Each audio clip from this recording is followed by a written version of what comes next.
All right, this is your boys, Jake and Paris at Through the Ropes podcast. We're doing a little mono today. We haven't ran an episode in a little bit, so we're just going to kind of hang out today and chat, talk about the fights last night. I went to the Montana Armbenders, meet, if you want to call it, yesterday. We've had some stuff going on, so I feel like we should catch up a little bit. Tell me about that Montana Armbenders thing. Is that like arm wrestling? Yeah. So 1 second, I want to say, shout out to our sponsors. We have Great Northern Dispensary, Fire Pizza, and then of course Fresh Bread Productions, P-Bed himself there. Yeah. I also just wanted to give a special congratulations to Grady Costello, the owner of Fire Pizza. He just had a baby a couple of days ago. And so, yeah, congratulations to your baby girl there. His wife is named Nikki as well. So, nice. Yeah, I just had a little baby girl too. Yeah. Like a couple weeks ago. So. Yeah, so how's that been? It's been good. Honestly, it's been really fun and exciting. And just like a whole new experience. Right. It's kind of crazy, like when you leave the hospital, because like you have all the nurses and everybody helping you, and then like you bring her home, and it's just kind of like me and Nikki, and it's kind of like, oh well, we're in charge now. Like luckily, Nikki has lots of like medical experience. She works in the hospital, so she knows like all that stuff. I'm kind of the more neurotic one, like, oh, she doing good? Like, is she eating enough? Like, and she's like, yeah, she's fine. I'm like, oh, okay. Well, it's got to make you feel a little bit better that she has a medical experience, but I would say that probably still doesn't take away the nerves of being a new parent. And, you know, you can read, I'm sure, a million books and watch all the YouTube videos and stuff like that. But until you're actually there in the moment, it's like, I know that I've probably, read some about this, but that's a cool experience. I'm glad that you're having just actually experience, because like that's like one thing for a long time, because I've always wanted to be a dad. Yeah. So super exciting, super cool experience. I love her. She's awesome. She's a little sweetheart. So she's just over a week old now. Just over a week old, about a week and a half. Nice. Hell yeah, dude. So, the best part about it being a parent is just, in my opinion, I'm sure there's a million things, but just the cute outfits. Oh, yeah. And forcing them to match with you. Yeah. Yeah, cute outfits. I got a black Mustang shirt, and I got her a matching little black Mustang onesie. Yeah. So, yeah, she's going to be a Mustang girl. Oh, yeah. Dang, dude, be doing little Mustang photo shoots with the whip. Doing donuts with her in a car seat or something. I don't know about that. Okay. We'll get there. All right. He's safe with her. All right. I'll be doing donuts. She can watch from the sidelines. Yeah, there you go. The Gymkhana. Yeah, the Gymkhana stuff. Yeah, no, we want to get her into jiu-jitsu and stuff too when she gets older. Yeah, so that's cool, man. Probably get her into Preston's program. Preston's got a good kid program over there, so that's cool. Yeah. It's fun. That's cool too, that you're already just looking forward to just all these future little things to do with things. It's cool too, because like I feel like I know like quite a bit of stuff, like jiu-jitsu, surfing, mountain biking, stuff like that. Just like fun stuff like that. I was like, oh, now I can like show her like all these cool things in life. And get her started in those stuff and kind of see what she likes, what she gravitates towards. Nikki's got volleyball, stuff like that. When I feel like I don't know, like it's cool now, I guess, with the internet and stuff, like some of those different sports kind of are getting like a little bit more shine on them. I mean, they have for a while, but I don't know if you want to call it like a non-traditional sport, but mountain biking is super fun. I know you do it. Do you go out with Chris? Yeah, I go out with Chris and Max. He's nuts. Sometimes. Yeah. Chris took me up to Big Mountain one time. And I ended up hitting a jump that I was not ready for. I'm not very good, by the way. It's like tough. all the stuff that I do, I would say I know little about a lot. So I just like to try new things and do different things, and I just think it's fun. Jack of all trades, master of none. I think exactly. Yeah. Maybe filmmaking. I'm pretty. Yeah. Decent I'm pretty decent at that. But other than that, all the other stuff is just kind of. It's kind of fun stuff to do here and there. Yeah. I've watched some of Chris's videos, and that dude's fucking insane. Dude. Yeah. One time he had a crazy wreck. Maybe I can put it up on the screen. He had a crazy wreck to where he wrecked. I had already made it down to the bottom of the mountain by then, and he had like a stick like this sticking out of his helmet. And I was like, dude. Yeah, I've seen some of his gnarly wrecks, and I think like 3 years ago he had a pretty bad. Yeah. But yeah, so last night, did you have a chance to watch the fights at all, or what were you thinking about that? Yeah, we got to watch pretty much from the beginning of the prelims all the way to the end. I did miss the main fight, or not the main fight, the first fight on the main card. Okay. It's because our little girl was a little bit fussy, so I was trying to take care of her. Hell yeah. I feel like a lot of dads and dudes out there be like, oh yeah, she's good. Nikki, I'm busy. There's this meme that says there's no Coco Melon in this house, and there's like a baby like set up and like a little bouncer like watching Conor McGregor fights. That's awesome. So I was like, it's gonna be our household. Yeah, I seen on Dylan Lemery's story yesterday. He was watching the BKFC fights in wherever they were at in the UK, I think, or something like that. Mm-hmm. But he was watching those, and he's like, "Hey, kid," to his son. He's like, "Do you want to watch Coco Melon?" His kid's like, "Oh my god, yeah!" Comes over. He's like, "Haha, too bad." And he pans up, and it's BKFC. Nice. But so, what did you think of the fights? I had a chance. I met up with a buddy and watched the last 3 or 4, but I haven't seen him in years. Him and his brother. So I was watching but talking, and he was a little inebriated. So they were all actually really good fights. There's no like really big names on them other than like the main event, Zhang Weili, of course. Mm-hmm. But I thought they were all pretty good fights. Like I said, I kind of missed the first fight on the main card, but Justin Tafa got finished in like the first 30 seconds, which I did not see coming by that Teixeira guy.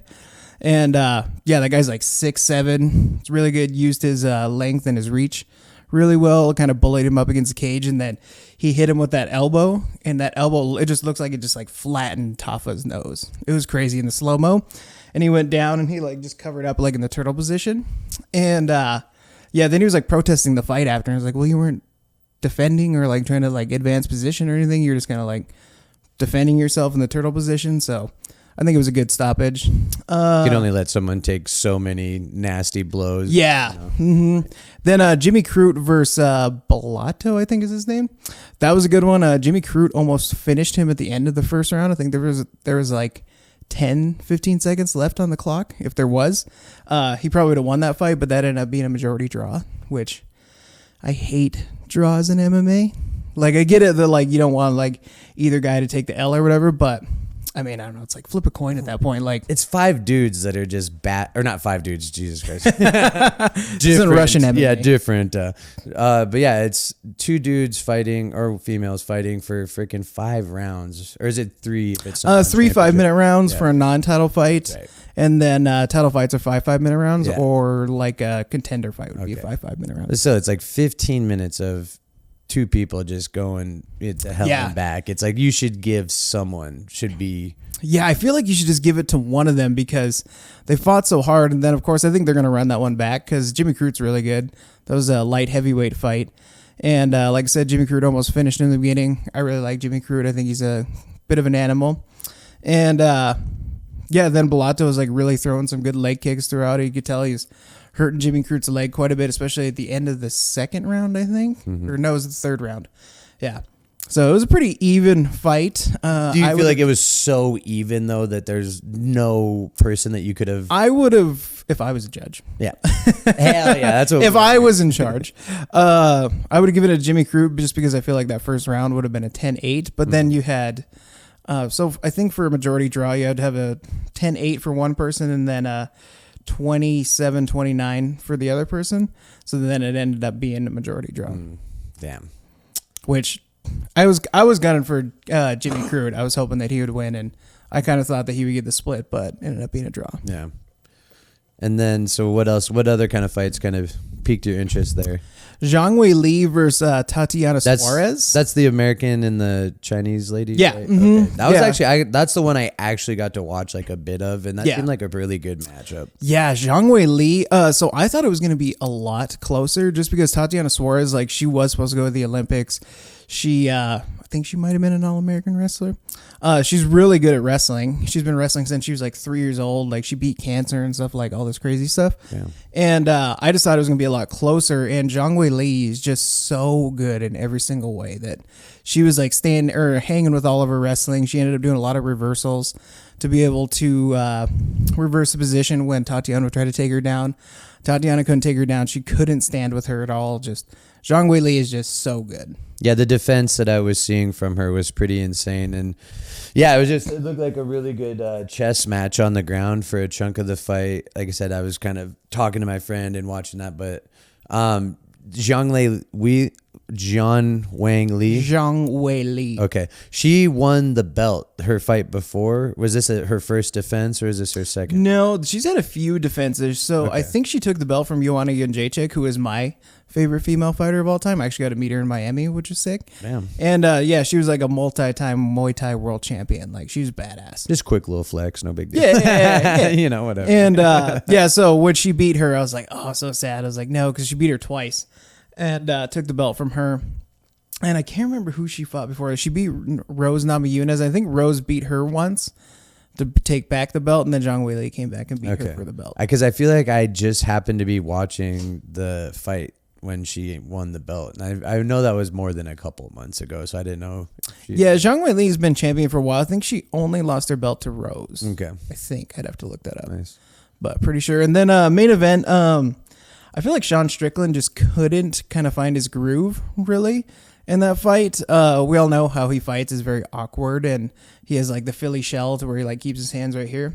And he's got a really good jab, but just kind of following up with more combos, I think would have helped him a lot. Mm-hmm. And then Dricus du Plessis, he just like kind of like blitzes in, is kind of a wild man with some of his shots. Like, it seems like he's crazy, but it's also kind of calculated. And he was also throwing some really good leg kicks in that one. He had a good left high kick that he kept catching Sean with. And I just feel like Sean Strickland couldn't find his groove. Because I was going for Sean Strickland. Like, I love Sean Strickland.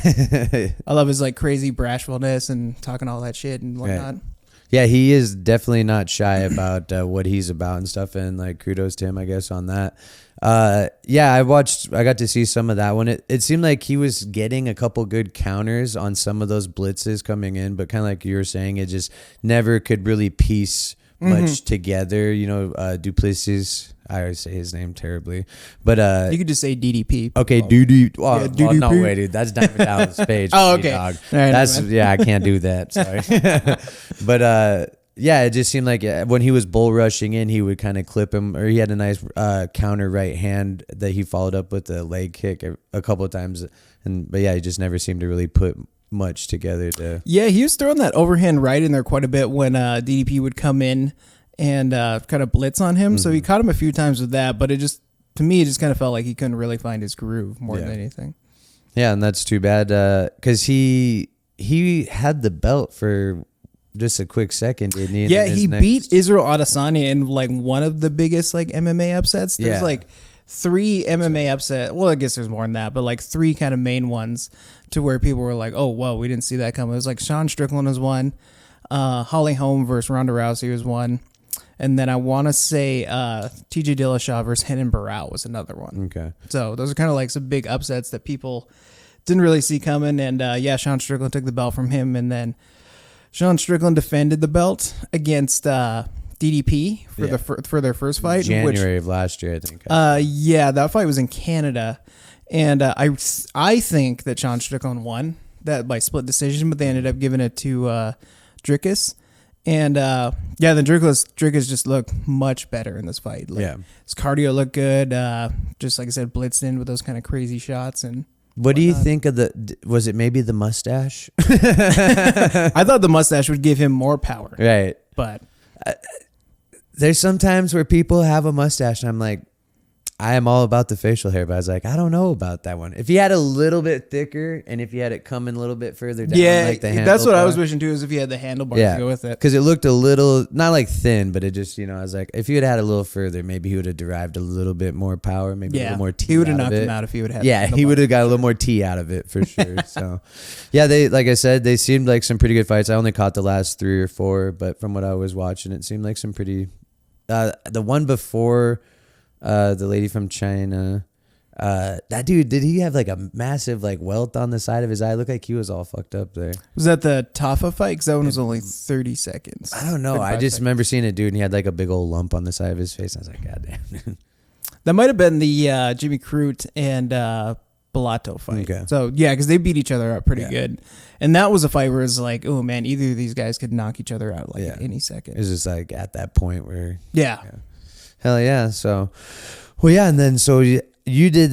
You watched the fights. I kind of paid attention. I ended up going to the Montana Armbenders, thing I was telling you about. And dude, that was crazy. I think that we should next year maybe try and get a little bit more involved with that. The crowd was insane over there. I went with my James Dennis, and when we pulled up, because I was like, oh, dude, we'll show up like a half hour late. Like I'm sure there'll be room. Yeah. And we showed up, and dude, it was insane. That entire parking lot was so full, and then it was spilling over into the next business over. Oh, wow. We rolled up, and this dude that I see at the gym all the time was literally getting ready to leave, and I was like, what's up? He's like, nothing, I'm fucking blocked in here. So we couldn't get out. Oh, man. I felt bad. I kind of laughed at him. But so we go up to go in, and the place is so freaking packed. They're like, oh, sorry. Robin's boyfriend was kind of watching the door, and he's like, we're like at capacity. And Robin said, not to really like let anyone else in, because it was fucking nuts in there. And they had the UFC fights, the prelims had just started, so we were kind of like standing. We stood there for like 5 minutes bullshitting, and he was like apologizing, and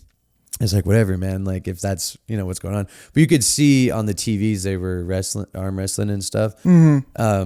So we just kind of bullshit with him. And then Robin came over and was like, oh my God, and let us in, so thank you, Robin. We appreciate that. But we got in there, dude, and it was fucking nuts. I shared a video. Maybe I'll send it to you and we can post it on the. Was that Snapchat you sent me? Yeah. Yeah, I saw that with all those people. Dude, it was nuts. And people were freaking screaming and shouting. They Johnson Madison was one of their main sponsors, and Bensky Towing. And Johnson Madison donated a bunch of lumber, and they had like a nice big stage. They were like up above the crowd, and it was freaking nuts. They had like it was like an event, dude. Some crazy lighting up there, and I don't even know how many people. There was easily a couple hundred people, more than a couple hundred, but like there was enough room barely for like the cocktail waitresses and shit to walk through there. Yeah. And right when we got in, there was some dude from Texas arm wrestling a kid from Idaho, and the guy from Texas had like never lost before. And then he was up like 2-1, and then the kid beat him, and then the kid won to win 3-2, and it was like some huge fucking the place went crazy. And, damn. Yeah. So for that, did they have like matchups, or is it like tournament style? I think that's why I want to learn more. There's this guy, Josh Wilson. I kind of want to talk to Logan Anderson too. He would be fun to have on here. He's super good dude and super humble, and he's a freaking monster. But they have weight classes, so I think they're like pre-set up matches, because they had two dudes from out of state. That one guy's like the number 1 ranked arm wrestler in like the United States, I think it was. And so they just had some crazy stuff going on. So I don't know all the details on it. I kind of want to talk to some people and find out some more. But a friend of mine, Jeff Gardepy, just started kind of getting into it. And so, I know for sure, like, it's a weight division type of thing. And, yeah. So they have, like, pre-set up matchups. Yeah. That's cool. I didn't even know that was going on. I had slowly... Not huge into the arm wrestling world. I didn't, I remember it had been, looked like... fun, though. I remember I had, like, seen stuff, like, a couple years ago. Some people I know were kind of, like, doing it. And it was just, to each their own. It was, like, whatever for me. But then I kind of started following that Josh Wilson, I think is his name, like, a year ago. And paying more attention. Because I remember the old Sting, the stadium had one, like, a year ago.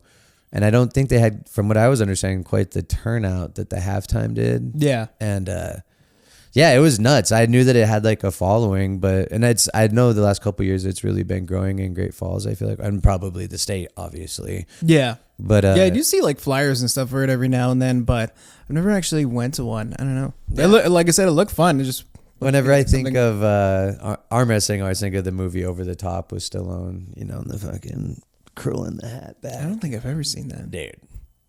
Classic. All right. I mean, anything 80s, Schwarzenegger, Stallone, oh, yeah. I mean, come on, I loved Arnold Schwarzenegger growing up. Yeah. Like any of his movies, I was like, I'm down to watch it. Commando was like always one of my favorite ones. Or Cobra was Stallone. That's not like one of maybe his more popular ones. But yeah, so it was really fun when I just couldn't believe like how, not like I couldn't believe, but the crowd was like so into it and like, freaking out for every match. We only stayed there for a little while because it was like so packed, and I was like, yeah, this is, everywhere I went, I feel like I was kind of like standing in someone's way, and there was like kids everywhere, so I wasn't trying to block their view. But 'cause I guess they didn't even start till 4, and I guess people were showing up at like 3:00. Damn. It was nuts in there, dude.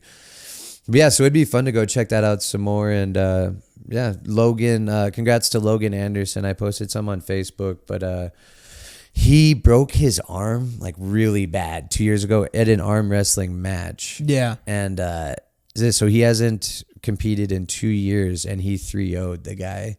They ended up arm wrestling. And the guy apparently was like some like big badass. Mm-hmm. Do you know Logan at all? Or I don't think so. Yeah, so him and his dad. I'm terrible with names. I'm better with faces. He was like 2 years younger than me, and he went to Great Falls or to CMR.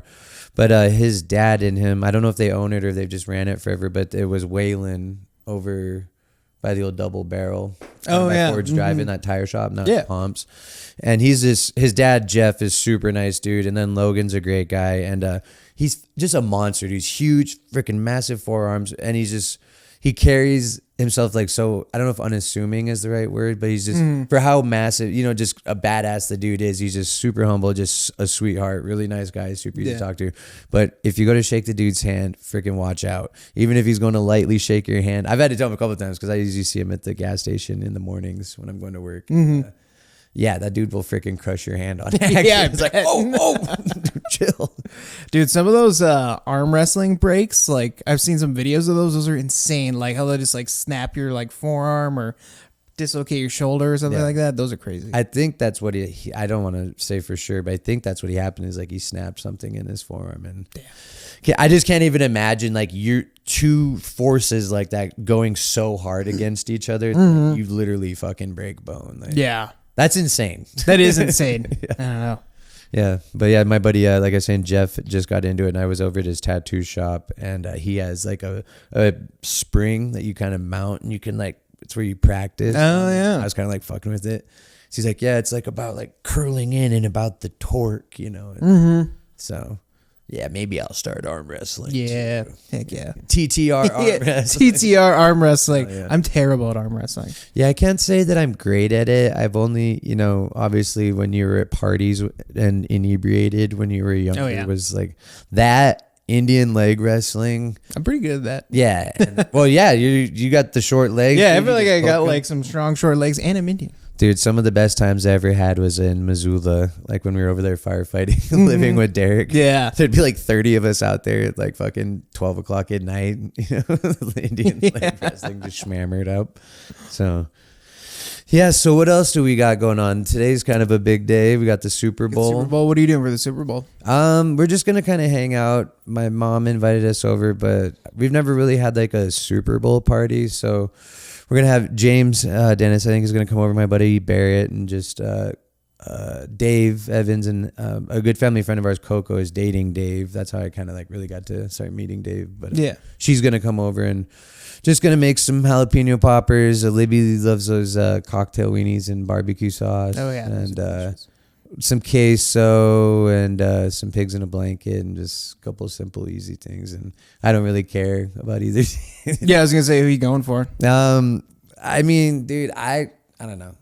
Like, it would have been cool to see Philly win in like the mid 2000s when they had like McNabb and all those guys. Yeah.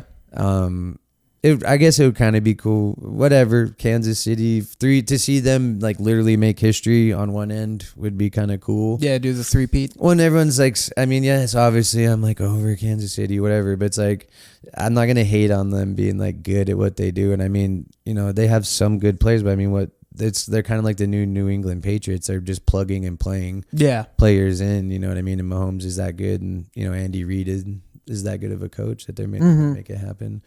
But I do like Saquon Barkley. I liked him when he ran for Penn State, and I liked what he did in college. And he's kind of overcome some injury battles and shit. And I was glad he got out of New York. So yeah, if I was really pulling for one, I guess Philly. I got $20 on Philly with some this Hispanic sheetrocker at our job site. So. Nice. Yeah, I just think it'd be cool to see the Chiefs do the three-peat. I'm not a huge fan of theirs, especially being a Broncos fan. Like, that's one of our rivals that we always want to beat. And the Eagles, I mean, I guess it'd be cool if they won. Have they ever won a Super Bowl? Oof, if they have, it was a long time ago. I feel like a bad sports fan. I don't think it. Did they win one? No, they just went to one in the mid 2000s. Yeah. But if it has, it was maybe the late 70s, early 80s. I'm not sure, but I don't know. Yeah, I think it'd be cool. I do really like Patrick Mahomes. Mm-hmm. I watched this like mini documentary thing on him, and he just like seems like a super good guy in the way that he like gives back to the community and everything. Because when he got that deal with Adidas, he took like significantly less money and ended up having them give a bunch of shoes to kids like all in his community, and then he like ended up like outfitting like all of the kids in his community with like brand new football gear and stuff. Like that's awesome. He's always like giving back and doing stuff like that. Right. So I think that's really cool, and that's one reason I really like him.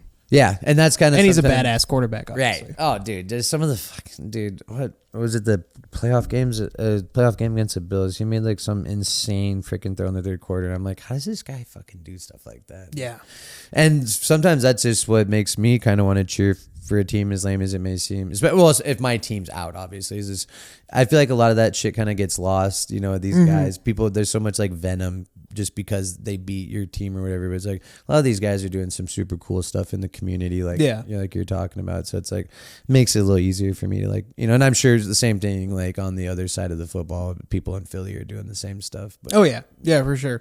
I feel like the NFL is pretty good about all those like giving back programs, and then a lot of those NFL players do that too. But I just happen to know that about Patrick Mahomes and what he gave back.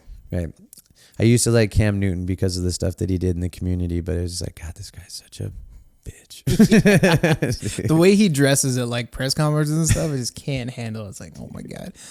It's always good for like a good meme. Well, and whenever I didn't realize he does a bunch of commentary now on like, is it First Take on ESPN or on SportsCenter? But he's on there quite a bit, and it's just the big hat with like all the feathers and all the shit coming off is just, he's kind of like the black version of Dog the Bounty Hunter a little bit. Like with the feathers and the beads and everything coming off. He's got a pretty crazy outfit. Dude.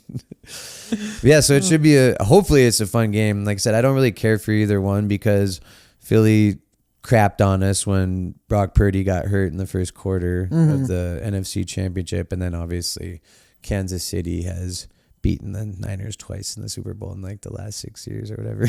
Yeah. So, yeah, that's kind of why maybe I want to see Kansas City go down. So. Yeah, it's understandable. Yeah.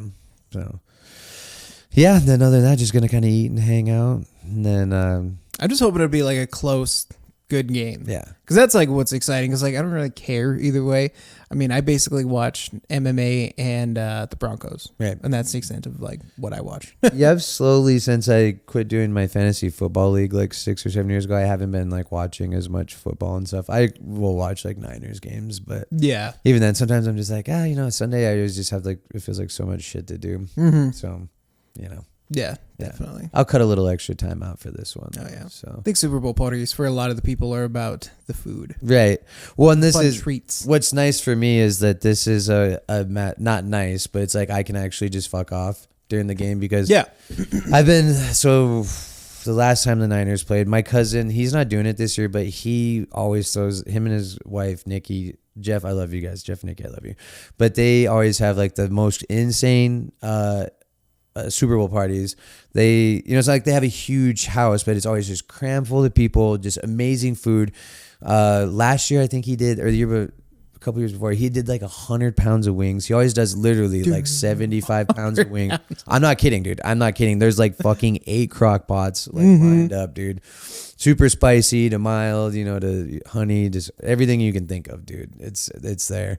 And just all the snacks and stuff. So it's always such a good time. But the first time the Niners lost to Kansas City, I just don't like being around. Because I can be crazy, especially when I used to drink. I could be crazy, but obviously I was sober by that point. But yeah, it's just hard when you're invested and you got people like trying to talk to you, and then people fucking with you. Like this dude, I met his uncle through his wife and whatever. But so I go in the kitchen. This dude's head to toe, fucking Seattle Seahawks gear. NFC Championship hat, jacket, sweats, and I'm wearing my Niners sweater. Yeah. And I'm like, oh, hey, he's like, hey, this is Nikki's Uncle Dave. And I'm like, oh, what up, dude? He's like, he doesn't say hello or anything. He just looks at me and goes, the Niners are going to lose today. And I was like, cool, fuck you. All right, sick. Come out of here.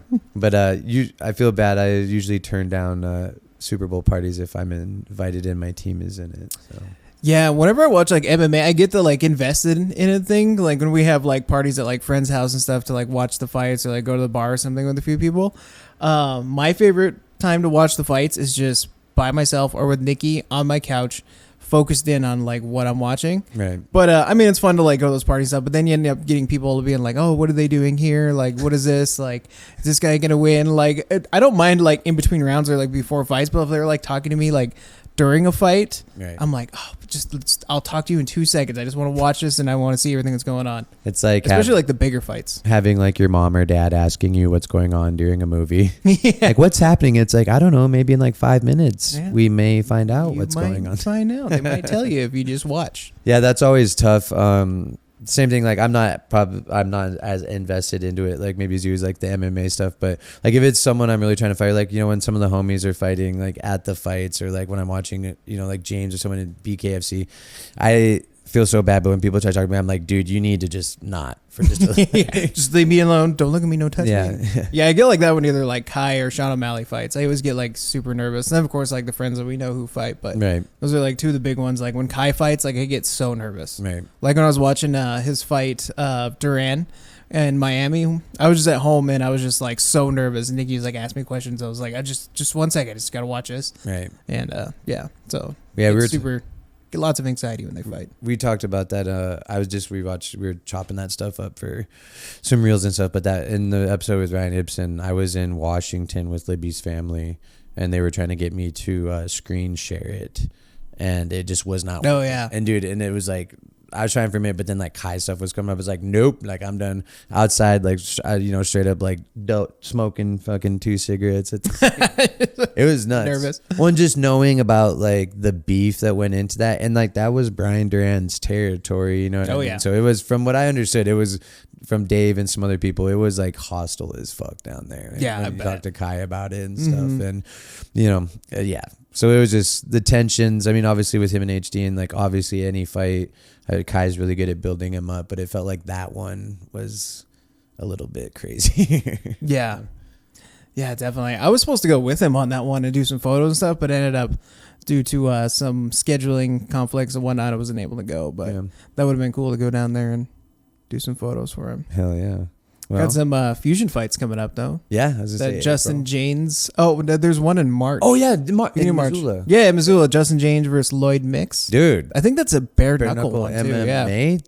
I think bare knuckle MMA. Yeah. Okay. That should be pretty amazing, dude. Yeah, that should be crazy. Justin James, I'm pretty sure, used to fight in the UFC. And he fights for Tough Enough now, and then also, of course, Fusion. Mm-hmm. And Lloyd, of course, fights for Fusion. And then I filmed his fight with him and Gage on the last one. That one was bloody. They were just fight. beating each other. Yeah.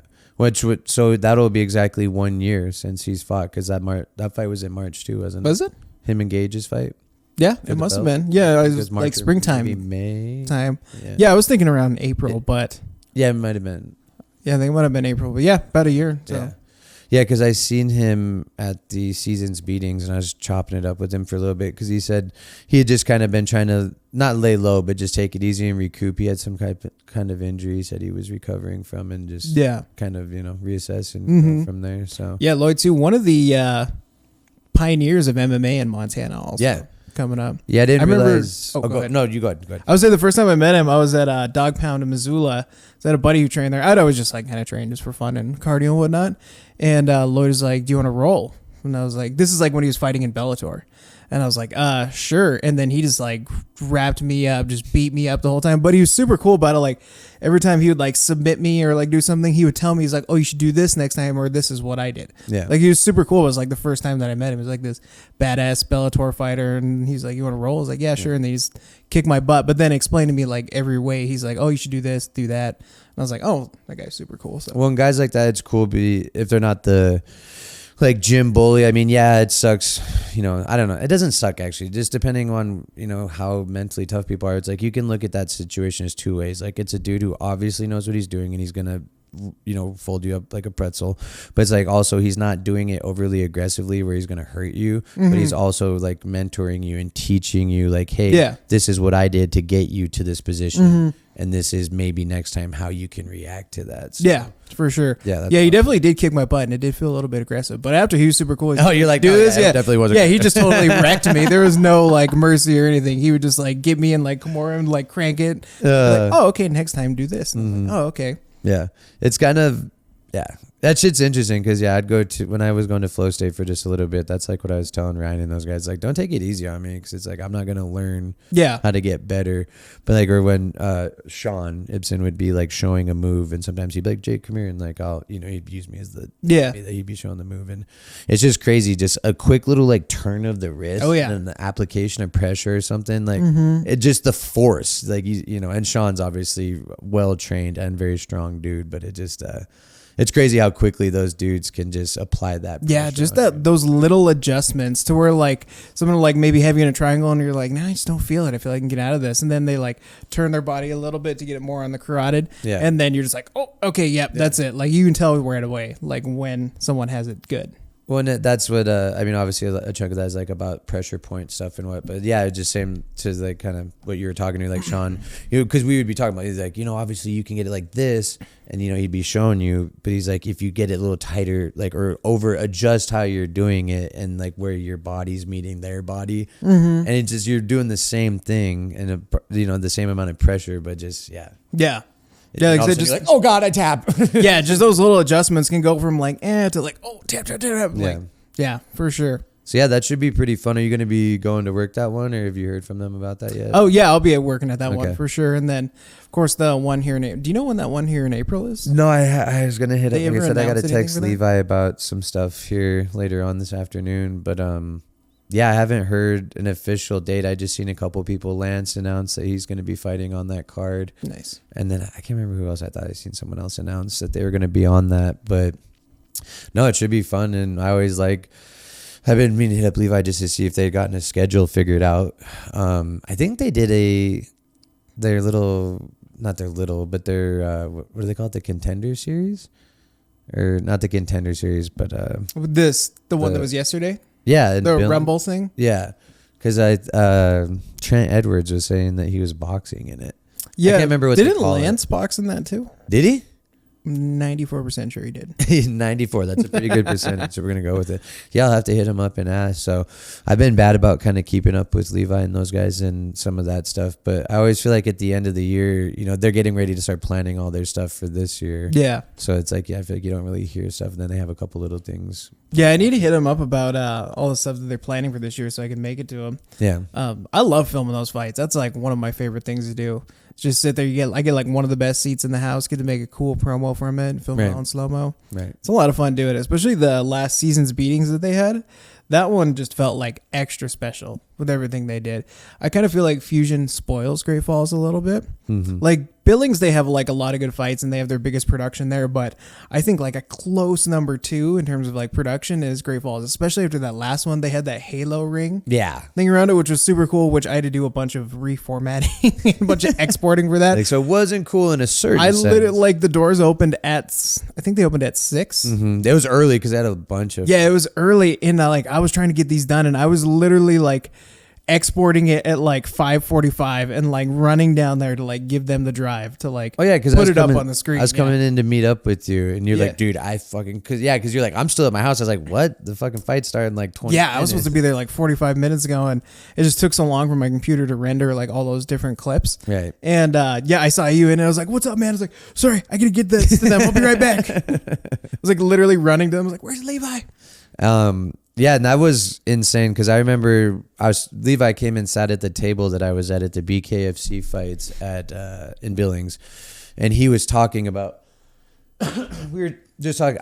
It's really fun to sit down and talk with like him and Bryce and some of the other guys about the production. That's why we got to get those guys in here and talk. Yeah, Levi knows so much about MMA too. He's like what I talked to him was like, damn, you know like everything about it. It's kind of, he's like a very MMA purist. I was gonna say he's definitely a purist about it. When I was in Havre, I helped him do the commentary thing. Yeah, we literally sat there for 2.5 hours, and just talked about like production and level stuff. And then he started telling me about like how into MMA he was, and we had a good talk. But yeah, so when we were down in Billings, it's always just fun to sit in there and talk to those guys, because this people we talked about with Terrell, I don't think they realize how much actually goes into the production stuff for just you. Like, you're just a dude who does, I mean, I don't want to say a small part of it. Yeah, no, definitely. But just what it took for you to get that done, to make, well, and it's just, to people, they just see a graphic that, you know, I don't think people really understand how hard it is, especially on something like that. Anyways, going way back to Billings, Levi was telling me about that, and we were talking about the production level of BKFC, and he was just talking about how there was some things that they wanted to try and not like duplicate, but try and do like their own spin of things on. And he was telling me about that Halo LED thing. Yeah. And it was amazing. It was a whole, they step shit up. I feel like you're saying, they really do a good job here in Great Falls. So yeah, they definitely have a really good production value. Like, especially when you go to like, you know, not knocking other MMA organizations that are like regional, but like when you go to those, like you just don't really see like the little details and everything that go into it, like Fusion puts into stuff. And that might be just because I'm closer to the brand of Fusion. And but yeah, they just do such a good job with the production. Right. Like, it's a show and it's a spectacle. Right. And then of course you have like the great fights that they put together. Well, and they just do really well with, you do a bit of it, but the production level of like the videos they do to present the fighters and kind of tell their little story in between the fights and stuff like that. And then I just love the Fight for a Cause that they do. Obviously, the last one was super special, like you were saying, because Jamie St. Mark's was the beneficiary of that, and she's a huge influence in the MMA/boxing community in Great Falls for a long time now. So yeah, that's my favorite part of it. That's why I try to tell people, it's like, if you don't really care about like fighting and whatever else, like at least get in there and like get some 50-50 tickets and help support a cause. So yeah, absolutely. Yeah, I always tell people to like go check them out. I mean, because like it's a local organization, it's regional, but it's also like local. And I mean, like you're supporting like local fighters in your area, you're supporting the local MMA promotion, and like even if you don't know anything about MMA, they're usually like a lot of fun to go to. Right. And I mean, you learn a bit. Like, I talked to my buddy into it. He's also my eye doctor that I've known for like 5 years, Jordan Knifer. Shout out Jordan. I was like, yeah, you should just go, man. I was like, it'd be really fun. Like, trust me, it'll be really cool. And he ended up going because he's not super into MMA. He like watches it every now and then, but he's like, dude, that was so much fun. Like, it was awesome. Like, it's just like a great event to go to in the way that they run it. Well, and just Great Falls doesn't have like a lot of live events outside of like high school basketball and wrestling. You know what I mean? It's just like, it's a fun, I don't know, way to just, I don't know, if you blow off steam, or even if you don't want to pay super bunch of attention to the actual fighting, go with some friends and just, it's just a good way to get out. And like, I mean, I obviously see a million freaking people when I'm there, but it's just like, people, I feel like, are slowly losing that aspect of just like going out and being social. And it doesn't have to be necessarily for the fights, but it's like you going there helps support these people who are trying to chase their dreams. And most of those guys are just awesome everyday people. So it's just, it's fun all around. So definitely. Yeah, so that'll be exciting. And then I don't know if you saw yesterday or the day before or not, but BKFC announced some pretty huge news. They're going to have Chris Camozzi and Lorenzo Hunt too. In Italy? Is that Italy? Yeah.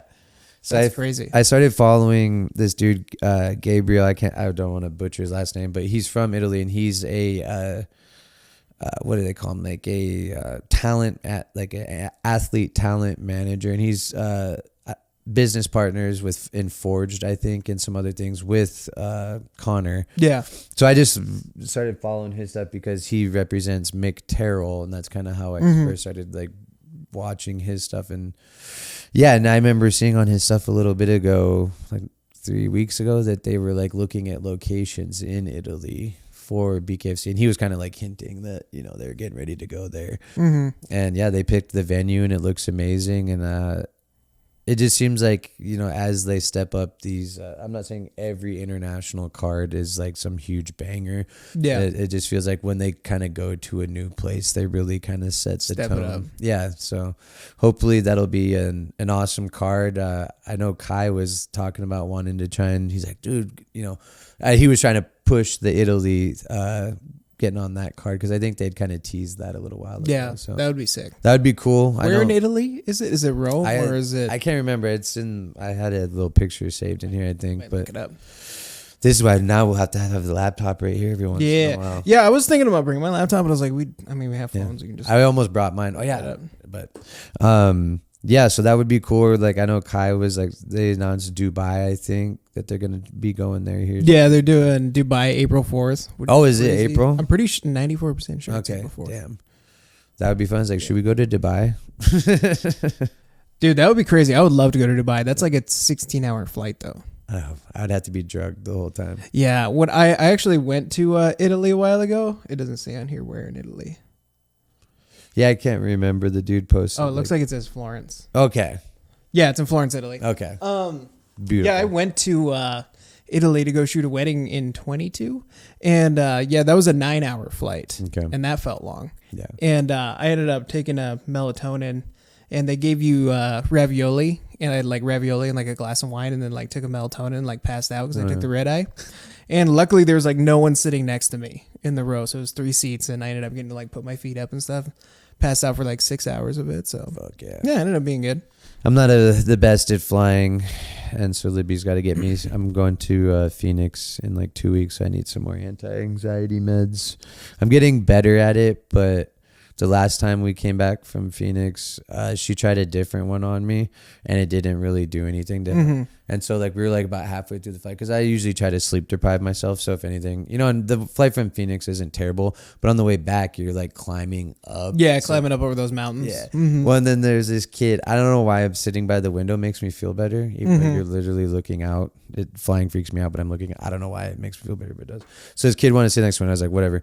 So I wake up like 45 or an hour into the flight, all of a sudden I just like wake up and I'm like, holy fuck, it's like the air wasn't really working very well, so I'm like it's all hot as fuck in there. I'm like sweating, and then I'm like, holy fuck, and I'm like feeling the turbulence. I was like, oh god, I don't like this. It's like, did that pill not help? So is it like the turbulence and stuff that gets you like that? I literally don't know. We went to, I don't know if this is what kind of messed me up, but we went to Orlando when I was like 3.5 or 4 for my sister's Make-A-Wish. We went to Disney World, and I think I freaked out on that flight because we ran into some turbulence from wherever to wherever, and just I've only ever flown. I mean, now I think I've flown like 5 times in my life, so it's just like I didn't even start.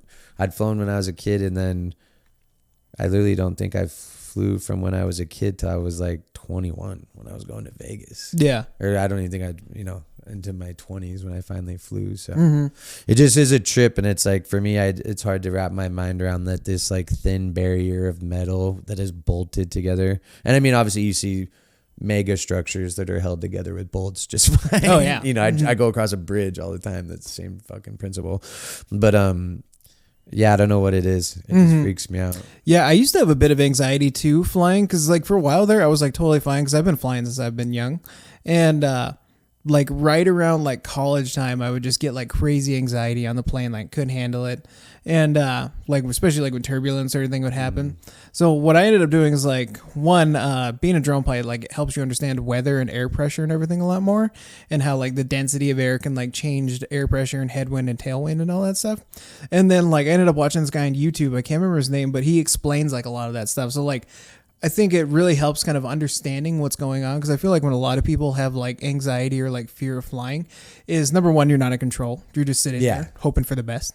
Yeah, exactly. And then 2 is like you don't know what's going on. You're like, oh, why are we having turbulence? Like, what is happening? And like turbulence can be caused by a lot of different things. It can be caused by the density of the air, how much moisture is in the air.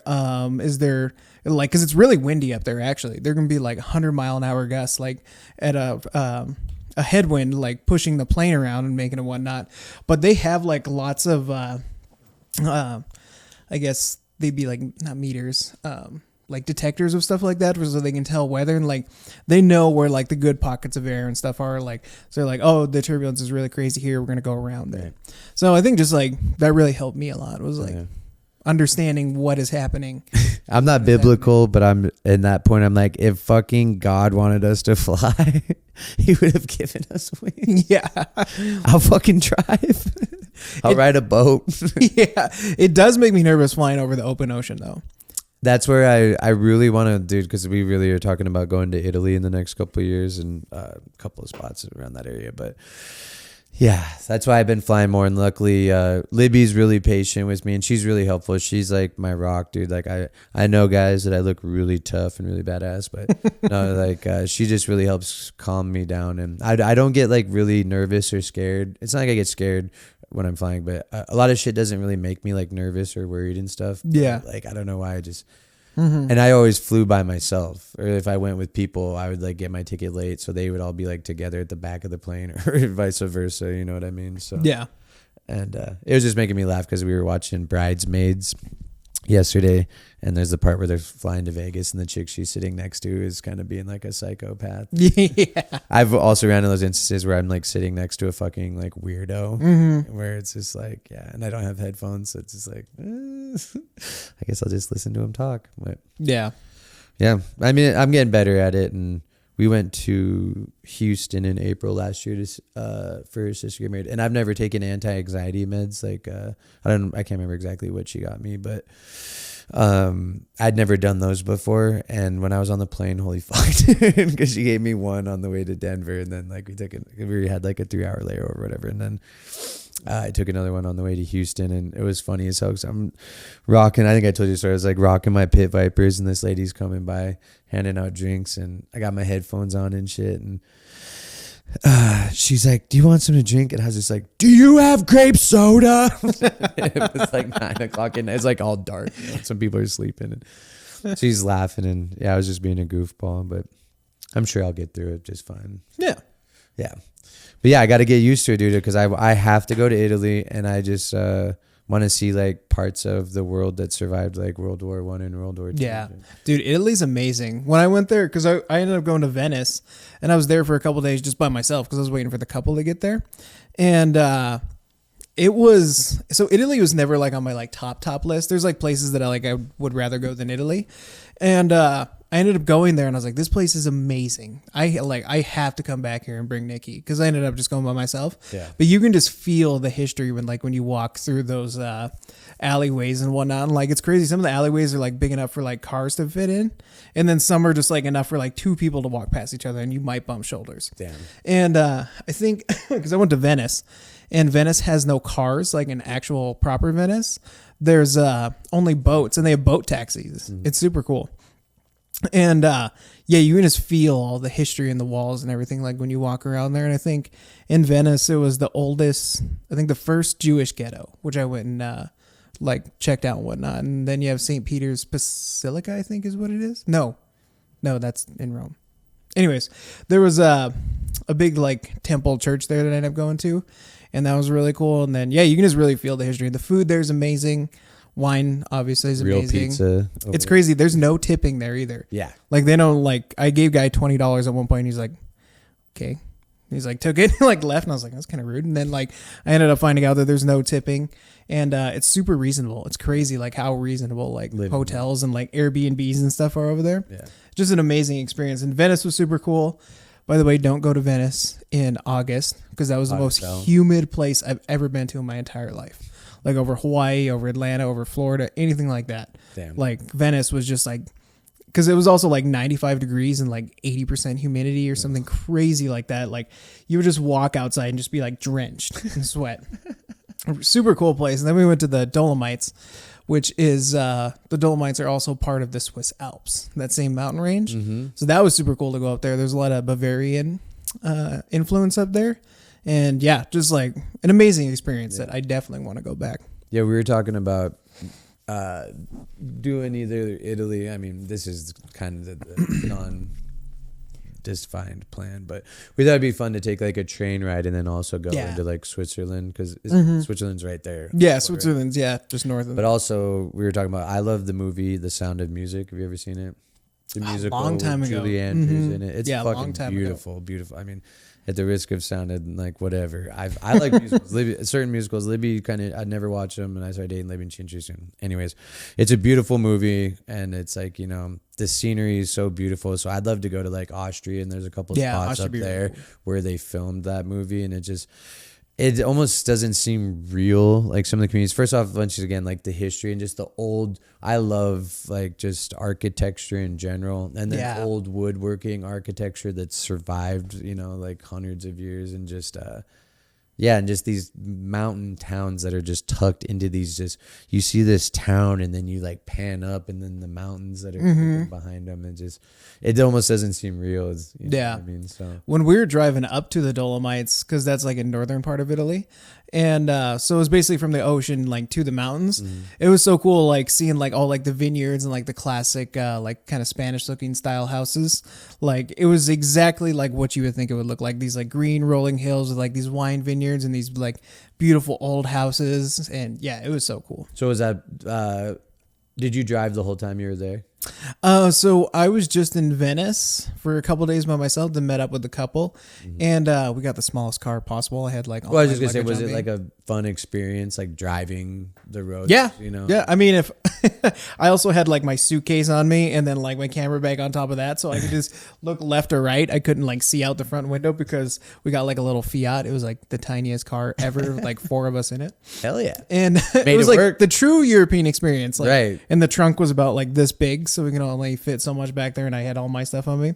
But anyways, the drive was beautiful on the way there. Yeah, that would be like, you know, obviously seeing the towns and all that shit would be really fun. But like one of the best parts about road trips and stuff, or when we go places with Libby, is when we drive. Like I love literally like we'll be getting closer area and it's like, let's go check out just this area. Like this road looks semi interesting. Obviously we don't go 40 miles down and get lost, but it just, that would be like some of the most fun for me, is like kind of just driving down some of those roads and just seeing the countryside. By the way, every like Italian person, like service worker that we ran into, super nice, like the nicest people, just for no reason, because you're not tipping them. It's not like they're like trying to be like get money out of you or whatever. I guess not, but they were just like, everybody was so incredibly nice. Like they loved us.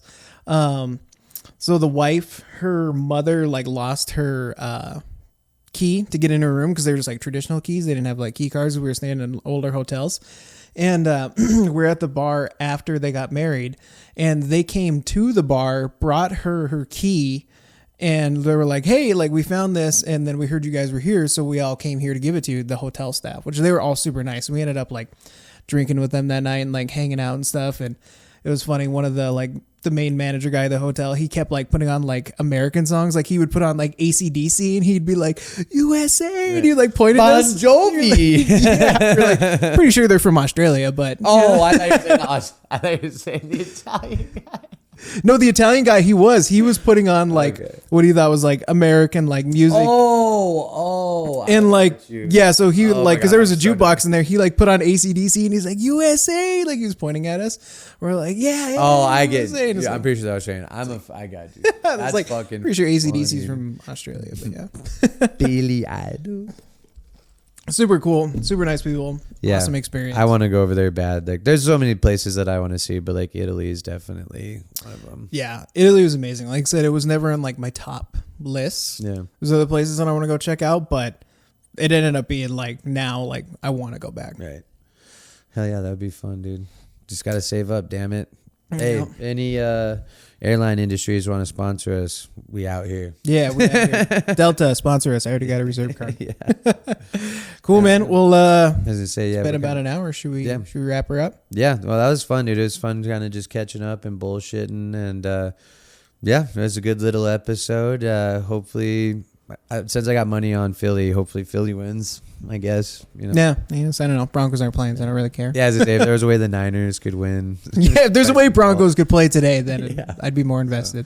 Yeah, well, this is Jake and Paris at Through the Ropes. Thanks once again to Great Northern Dispensary, Fire Pizza, and then the Boy Fresh Bread Productions. Oh, yeah, one more quick thing. Paris did some really awesome updated headshots. If you need anything done as far as video and photography, like I've had the privilege to sit around a little bit and watch him at work, and the dude's got an insane eye, has amazing equipment. Check out his new updated headshots and stuff, and we'll be seeing you soon. Him and I are going to be working together with the Great Falls Electric. Oh yeah, we got some cool stuff coming for that, so I'm excited. So I'm going to be the mascot, and he's going to be doing all the videography and photography, so that'll be a fun way for us to get to work together too. So yeah, I know we were wrapping up, but we can talk about that another time. Yeah, well, maybe we can have like one of them on or something. Yeah, I know the Glenn and Jim, so I'll bug him and get one of them on here. Yeah, that'd be awesome. They're great. I love Winslow too. He's the man. Glenn is fucking. I love Jim, but Glenn is just. I know him through Nikki's work too. She works with him, and it's super cool, dude.